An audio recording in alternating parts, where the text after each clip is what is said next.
سفاح التجمع. في أحد أحياء القاهرة الراقية، وتحديدا في منطقة التجمع الخامس، بدأت خيوط قصة غامضة ومروعة تهز المجتمع المصري. شاب في العشرينيات من عمره يدعى عبد الرحمن، كان يعيش حياة مزدوجة لم يكن أقرب الناس إليه يعلمون عنها شيئا. بدا هادئا ومهذبا من الخارج، لكنه كان يخفي بداخله وجها آخر، وجه قاتل. كان عبد الرحمن يستدرج ضحاياه، وغالبا من الفتيات، عبر وسائل التواصل الاجتماعي. يظهر بمظهر الشاب المؤدب، ويعد بالحب أو بفرص عمل مغرية حتى يتمكن من كسب ثقتهن، ثم يستدرجهن إلى شقة في التجمع الخامس. وهناك تنقلب الأمور رأسا على عقب. في إحدى الليل، تم العثور على جثة فتاة داخل شقة فاخرة، وعليها آثار عنف شديد.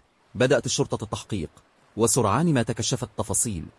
كاميرات المراقبة رصدت دخول الفتاة مع عبد الرحمن دون أن تسجل خروجها، وبعد تتبع الهاتف ومراجعة المحادثات، بدأت ملامح الحقيقة تظهر. ولم تكن تلك الجريمة الأولى. تبين أن الشاب متورط في عدة جرائم مشابهة، بعضها ما زالت الشرطة تشتبه به، وبعضها اعترف به أثناء التحقيق.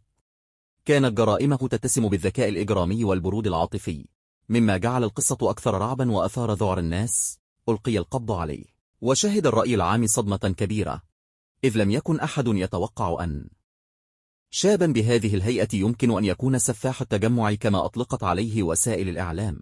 أثارت القصة موجة من الغضب والمطالبات بالحذر، وكشفت كيف يمكن للواجهة الإلكترونية أن تخفي خلفها أخطر الشخصيات.